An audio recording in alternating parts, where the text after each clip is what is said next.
रात का सन्नाटा, लेकिन उस सन्नाटे के भीतर छुपी हुई थी हजारों लोगों की दर्द भरी चीखें। हवा में धुआं था, जली हुई लकड़ियों और मांस की गंध फैल चुकी थी। एक विशाल युद्ध अभी अभी खत्म हुआ था। जमीन पर चारों तरफ लाशें बिखरी पड़ी थीं। घायल सैनिक तड़प रहे थे। कई बच्चे अपने माता पिता को ढूंढते हुए रो रहे थे। और इस भयावह दृश्य के बीच खड़ा था एक विजेता सम्राट। वो वही राजा था जिसने इस युद्ध को जीत लिया था।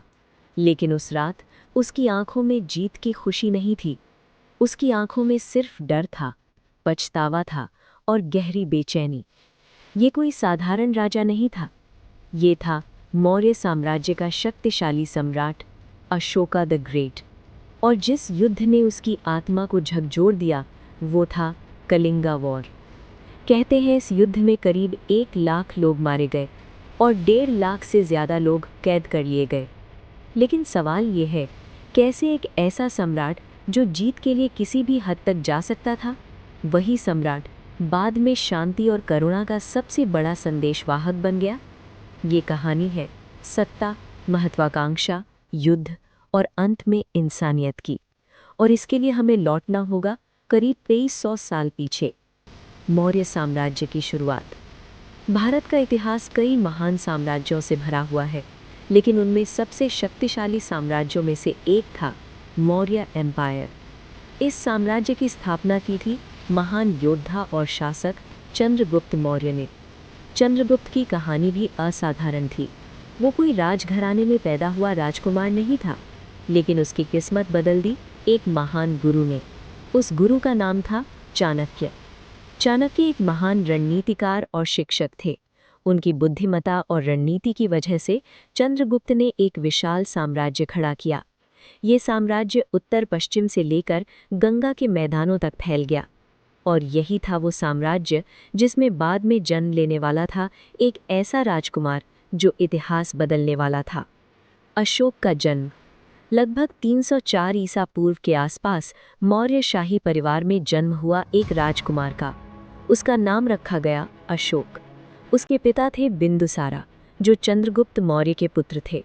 बिंदुसार के कई पुत्र थे, लेकिन उनमें से अशोक अलग था।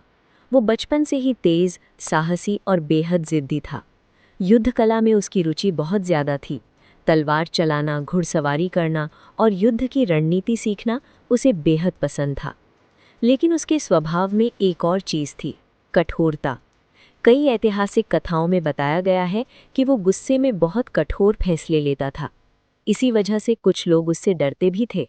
बाद में इतिहास में उसे एक नाम मिला, चंड अशोक, यानी क्रूर और कठोर अशोक। पहली बड़ी जिम्मेदारी। जब अशोक युवा हुआ तो उसके पिता बिंदुसारा ने उसे एक बड़ी जिम्मेदारी दी। उस समय साम्राज्य के एक महत्वपूर्ण शहर तक्षशिला में विद्रोह हो गया था। आज हम इस शहर को तक्षशिला यूनिवर्सिटी के कारण जानते हैं, लेकिन उस समय वहाँ राजनीतिक अस्थिरता थी। बिंदुसारा ने अशोक को वहाँ भेजा। अशोक ने बहुत सख्ती से विद्रोह को दबा दिया। उसकी सैन्य क्षमता देखकर पूरा साम्राज्य हैरान रह गया। अब सभी समझ गए थे कि ये राजकुमार एक दिन बहुत बड़ा शासक बन सकता है। सत्ता के लिए संघर्ष। कुछ वर्षों बाद जब सम्राट बिंदुसारा की मृत्यु हुई तो मौर्य साम्राज्य में सत्ता की लड़ाई शुरू हो गई। इतिहासकार बताते हैं कि सिंहासन के कई दावेदार थे। अशोक के कई भाई भी सत्ता चाहते थे। ये संघर्ष आसान नहीं था।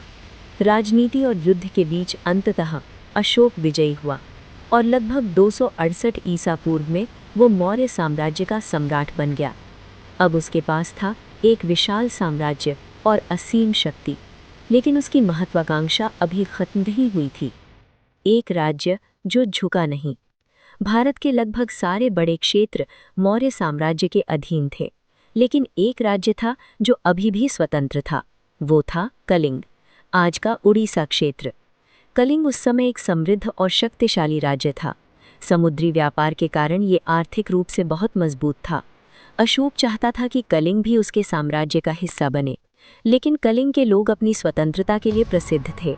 उन्होंने समर्पण से इनकार कर दिया और फिर इतिहास का एक भयानक युद्ध शुरू हुआ, कलिंगा युद्ध। साल था लगभग 261 ईसा पूर्व। मौर्य सेना विशाल थी, लेकिन कलिंग के लोग भी बहादुरी से लड़े। युद्ध कई दिनों तक चलता रहा। तलवारों की टकराहट, घोड़ों की दौड़ और सैनिकों की चीखें। पूरा क्षेत्र युद्ध भूमि बन चुका था। अंत में मौर्य सेना जीत गई, लेकिन जीत की कीमत बहुत भारी थी। इतिहासकारों के अनुसार करीब 1 लाख लोग मारे गए और 1.5 लाख से ज्यादा लोग कैद कर लिए गए। वो पल जिसने सब बदल दिया। युद्ध खत्म होने के बाद अशोक युद्ध भूमि का निरीक्षण कर रहा था। वो अपनी जीत देखना चाहता था, लेकिन जो उसने देखा वो किसी भी इंसान के दिल को तोड़ सकता था। चारों तरफ लाशें थीं, परिवार बिछड़ चुके थे, बच्चे रो रहे थे और उसी समय एक महिला अपने मृत बच्चे को सीने से लगाए रो रही थी। उसकी चीखें अशोक के कानों में गूंजने लगी। उस पल उसे समझ आया, उसकी जीत की कीमत मानवता का विनाश थी और उसी पल उसका जीवन बदल गया। युद्ध का त्याग। कलिंग युद्ध के बाद अशोक ने एक ऐतिहासिक निर्णय लिया। उसने घोषणा की, अब से वो युद्ध नहीं करेगा। इतिहास में बहुत कम विजेता ऐसे होते हैं जो अपनी विजय के बाद तलवार छोड़ देते हैं, लेकिन अशोक ने ऐसा किया। उसने अपनाया गौतम बुद्ध की शिक्षाओं को, यानी बौद्ध धर्म, धम्म की नीति। अशोक ने अपने शासन की नई नीति बनाई, धम्म। धम्म का मतलब था नैतिकता, करुणा और न्याय। उसने अपने साम्राज्य में धर्मों के बीच सहिष्णुता को बढ़ावा दिया। लोगों को सिखाया, सत्य बोलो, दूसरों का सम्मान करो और हिंसा से दूर रहो। पत्थरों पर लिखे संदेश। अशोक चाहता था कि उसके विचार हर जगह पहुंचे, इसलिए उसने पूरे साम्राज्य में पत्थरों और स्तंभों पर अपने संदेश खुदवाए। इन्हें कहा जाता है एडिक्ट्स ऑफ अशोका। ये शिलालेख आज भी भारत, नेपाल और पाकिस्तान के कई हिस्सों में मिलते हैं। इनमें लिखा हुआ है कि एक सम्राट अपने लोगों को नैतिक जीवन जीने की शिक्षा दे रहा था। बौद्ध धर्म का विस्तार। अशोक ने बौद्ध धर्म को दुनिया भर में फैलाने का प्रयास किया। उसने मिशनरियों को भेजा श्रीलंका, नेपाल और दक्षिण पूर्व एशिया में।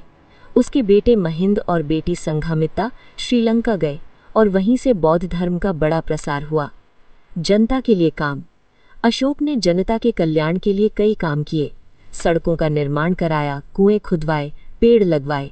यहाँ तक कि उसने मनुष्यों और पशुओं दोनों के लिए अस्पताल बनवाए। इतिहास में ये एक अनोखी बात थी। आज भी जिंदा उसकी विरासत। आज भारत का राष्ट्रीय प्रतीक, जिसे हम हर सरकारी दस्तावेज पर देखते हैं, वो भी अशोक के समय का है। वो है लायन कैपिटल ऑफ अशोका। और भारत के राष्ट्रीय ध्वज के बीच बना नीला चक्र भी उसी से लिया गया है, जिसे कहते हैं अशोक चक्र। अंतिम संदेश। इतिहास में कई महान विजेता हुए हैं, लेकिन अशोका द ग्रेट की महानता सिर्फ उसके साम्राज्य में नहीं थी। उसकी महानता थी उसके परिवर्तन में। उसने युद्ध से शांति की ओर, क्रूरता से करुणा की ओर और सत्ता से मानवता की ओर अपना रास्ता बदला। और शायद इसी वजह से 2300 साल बाद भी दुनिया उसे याद करती है, क्योंकि इतिहास में सबसे बड़ी जीत दूसरों को हराने में नहीं होती, सबसे बड़ी जीत होती है अपने अंदर के अंधकार को हराने में। और यही कारण है कि चंड अशोक हमेशा के लिए बन गया अशोक महान।